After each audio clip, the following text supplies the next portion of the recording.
अस्सलाम वालेकुम प्यारे दोस्तों। सातिब टीवी से मैं हूँ मोहम्मद सातिब।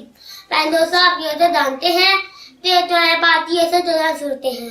प्यारे दोस्तों, क्या आप जानते हैं तेरे तुम्हारे पाती सूरत नंबर 41 तत्याराम है। इसमें कितनी आयत और कितने रकू हैं और ये 30 पारे में है और ये मत्ती है मदनी।